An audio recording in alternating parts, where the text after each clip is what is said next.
Hello and अस्सलाम वालेकुम। Programme talk shock के लिए मैं हूं एजाज सैयद। पाकिस्तान में पूरी दुनिया की नजरें लगी हुई हैं पाकिस्तान के ऊपर और इस्लामाबाद में मुज़ाकरात हो रहे हैं ईरान और अमेरिका के। ईरान और अमेरिका के मुज़ाकरात में हुकूमत एक मोहतात पॉलिसी अपनाए हुए है और मोहतात पॉलिसी ये है कि कोई ऐसी बात ना जाए जिससे इन मुज़ाकरात के ऊपर किसी किस्म की कोई आंच आए। पाकिस्तान का जो इमेज है मुल्क के अंदर और बैरून मुल्क, उसको प्रोजेक्ट करने में वजारत इत्तलात अहम किरदार अदा करती है और उसका कलमदान है जनाब अता तारड़ साहब के पास। अता तारड़ एक पूरा मैराथन प्रोग्राम कर रहे हैं। यहाँ पर एक फौजे जफर मौज है जर्नलिस्ट की, टीवी चैनल्स की, जिनके साथ ये बात कर रहे हैं। अभी हमने कहा कि इनसे बात करते हैं क्योंकि शो जो है वो इन्होंने इनके प्लेटफॉर्म से होगा। क्रेडिट कोई भी ले लेकिन शो इनके प्लेटफॉर्म से होगा। तो आइए इनसे बात करते हैं।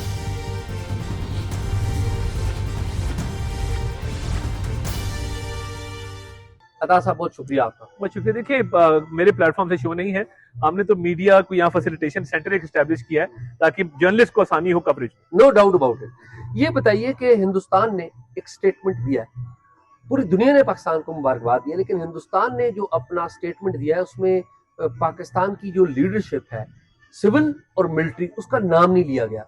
How you think as a Pakistani information minister? अल्हम्दुलिल्लाह हमारा उनसे कोई मुकाबला नहीं है, देयर इज नो कंपटीशन।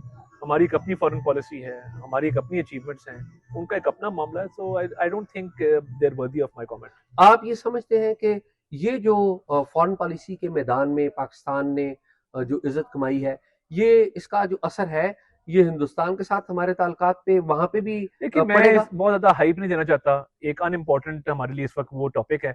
मैं, अगर आप पूछना चाहते हैं तो यहाँ पे जर्नलिस्ट के लिए बड़ा बेहतरीन इंतजाम किया नहीं, मैं उस पे आऊंगा। मैं आप I don't want to give them too much importance. I don't think they are worthy of my comment. मैंने जिस तरह कहा, वो शुरू में जय शंकर जिस तरह कहते थे ना कि ये कोई इंपॉर्टेंट नहीं है, अभी आप वो बात कर रहे हैं कि कोई इंपॉर्टेंट नहीं है। तो अच्छा ये बताएं कि सऊदी अरेबिया के साथ हमारे बड़े अच्छे ताल्लुकात हैं। यूएई ने जरा कुछ पैसे पार किए हुए थे, वो वापस ले लिए। सऊदी अरेबिया के आज फाइनेंस मिनिस्टर यहाँ पर आए हैं। Would you mind to share what is the agenda of Saudi finance minister's presence? Saudi finance minister की जो मीटिंग थी उसकी प्रेस रिलीज जारी कर दी गई है। उसकी बता दीजिए ना आप। बड़ा क्लियर है उसमें जो उन्होंने एक बातचीत आके की है, तो वो आप रेफर कर रहे प्रेस रिलीज को। वो नहीं, मैं वज़ीर इत्तलात से बात कर रहा हूँ, मैं प्रेस रिलीज नहीं जानना चाहता। मैं वो किसी सरकारी अफसर ने लिखी होगी। पीएम ऑफिस ने प्रेस रिलीज जारी की है जिसमें उन्होंने बड़े अच्छे जज्बात का इजहार किया है। सऊदी फाइनेंस मिनिस्टर अल जदान ने और प्राइम मिनिस्टर ने भी अच्छे जज्बात का इजहार किया for the king of Saudi Arabia और क्राउन प्रिंस मोहम्मद बिन सलमान के लिए। और मुख्तलिफ जो मरहले आए उस हवाले से उन्होंने शुक्रिया भी उनका अदा किया। तो एक उसकी प्रेस रिलीज है, बड़ा क्लैरिटी के साथ उन्होंने इशू कर दी। मैं वज़ीर इत्तलात से प्रेस रिलीज की बातें अच्छी नहीं लगती, लेकिन ठीक है, मुझे मैं आपके पंप पे नहीं आना क्योंकि मेरी जिम्मेदारी है। आप मेरे से जर्नलिस्ट का पूछेंगे। नहीं, मैं पूछूंगा। देखिए, मैं बता वज़ीर इत्तलात बड़ा क्लियर हूँ, मेरा एक डोमेन है, मैंने ना ट्रांसग्रेस करना है ना अंडरप्ले करना है। मैं आपसे इस वेन्यू के बारे में आप जो पूछेंगे मैं बात करूंगा। अदर देन दैट मैं कतन, मुझे आपको कहते हैं आप वज़ीर इत्तलात हैं, मगर मैं आपको इस वेन्यू के ऊपर भी लेके आऊंगा। अभी मैं आपको रियलाइज करवाना चाहूंगा कि आप वज़ीर इत्तलात हैं, आप इस वेन्यू के। मैं अपनी जिम्मेदारियों को खूब समझता हूँ, तो इसलिए मैं समझता हूँ कि जो मेरी जिम्मेदारी है और वो हमने मीडिया के लिए यहाँ पे भरपूर फैसिलिटेशन। अच्छा ये बताइए कि अभी तक अमेरिका से, सऊदी अरेबिया से और साथ ही साथ ईरान से कितने जर्नलिस्ट हैं जिन्होंने कांटेक्ट किया है जो यहाँ पर आ रहे हैं? देखिए, बहुत सारों ने वीजा अप्लाई किया था और लगभग 50 जर्नलिस्ट यहाँ पे आ चुके हैं।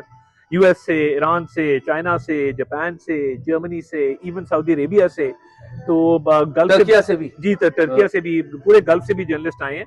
और एयरपोर्ट पे भी इंफॉर्मेशन डेस्क लगाया गया है उनको फैसिलिटेट करने के लिए। यहाँ पे भी इंफॉर्मेशन डेस्क है, तमाम तरह फैसिलिटीज हमने यहाँ प्रोवाइड की हैं ताकि वो अपने सहाफती जो उमूर हैं वो अच्छे तरीके से सर अंजाम दे सके। ये जो नोटिफिकेशन था या बाद में जो उसकी वजाहत आई कि उसमें कहा गया कि इस कॉन्फ्लिक्ट के अंदर जो ममालिक हैं उसके जर्नलिस्ट आ सकते हैं और बाकी मालिक नहीं के लोग नहीं आ सकते। देखिए, डिप्टी प्राइम मिनिस्टर सुबह ट्वीट किया और ऑन अराइवल वीजा उन्होंने कहा कि यूएस और ईरान के जर्नलिस्ट को अवेलेबल होगा।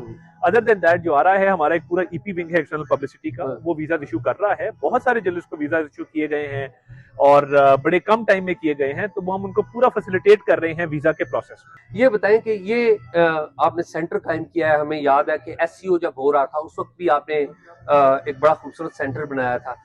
ये कितनी देर में ये सेंटर कायम हुआ है? ये 24 घंटे में हमने तमाम तरह इंतजाम यहाँ पे किए और बड़े कम टाइम में हमारी बड़ी अच्छी टीम है उसने ये पुट टुगेदर किया है पूरा सिस्टम। तो अल्हम्दुलिल्लाह वो चाहे पिछले साल मार्का हक की जंग हो या SCO इस पाकिस्तान में हुआ उस वक्त हमने एस्टेब्लिश किया था, तो हमने विद इन नो टाइम बड़े अच्छे तरीके से इसको एस्टेब्लिश किया। ये इस सेंटर को नेशनल मीडिया भी इस्तेमाल करेगा और इंटरनेशनल मीडिया भी इस्तेमाल करेगा? जी एब्सोल्युटली। तो ये चार्जेस फ्री होगा?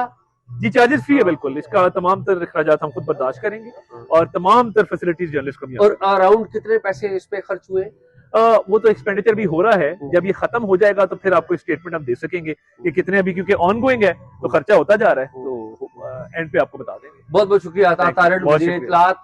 काफी देर से यहाँ पर मीडिया के नुमाइंदों से बात भी कर रहे हैं और साथ ही साथ इस सेंटर की निगरानी भी कर रहे हैं। अब तक के लिए यही, इसके साथ साथ जो ही कोई अपडेट्स आएंगी हम आपको आगाह करेंगे।